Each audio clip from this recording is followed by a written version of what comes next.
Hello, my name is Darren McPherson. I'm the lead game designer for EverQuest Next and EverQuest Next Landmark. In today's Dev Diary, I'd like to talk to you about some of the tools that you'll be using as you harvest and as you explore in EverQuest Next Landmark. When you begin the game, you'll begin with a copper pick. This copper pick will enable you to use and access all the Tier 1 materials and resources in the world. So these resources include things like tin. And once you've gathered enough tin and iron, you'll be able to make an iron pickaxe. This iron pickaxe will then allow you to get silver and amethyst and topaz. And this is a progression that continues on through 5 tiers of resources. There are 4 types of tools that you can get in the game. I mentioned the pick. You can get a sickle, you can get an axe, and you can get a bucket. The bucket is for liquids, things like lava. So once you've got these materials and once you've gone through the progression, all 5 tiers, and you've gathered all the rare resources like obsidian and lava, you can then use those to create materials, very much like you would craft a recipe. So when you want to create a mahogany staircase, you've got to get a gold axe, and you've got to go harvest dark wood and then make a staircase out of this wood using those resources. It's a very fun progression in gameplay.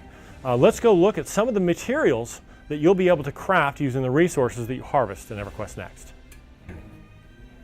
Here we have a few types of stone. We start with the small cobbles, moving all the way up to the very large stones. Use those to build walls.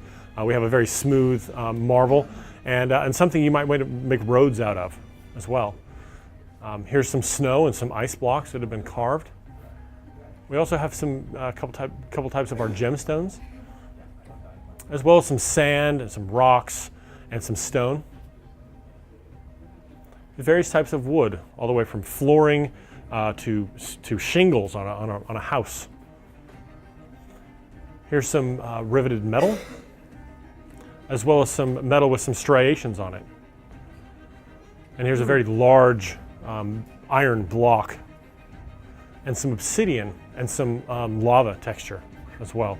So all very good things for you to be building with and constructing with, but you have to find all of these materials in the world and go through the progression to find all of them and be able to use them.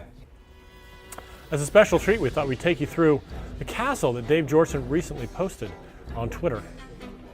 Let's see how he's made this.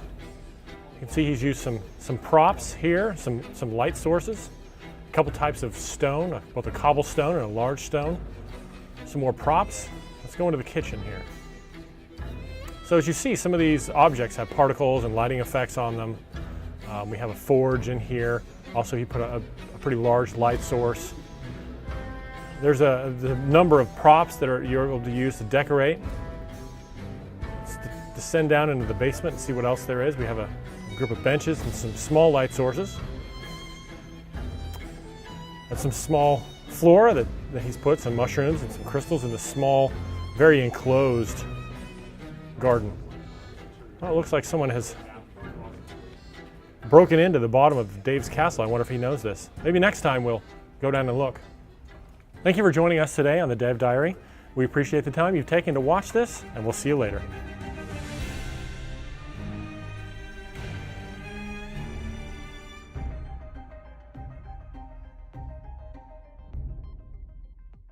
Sony.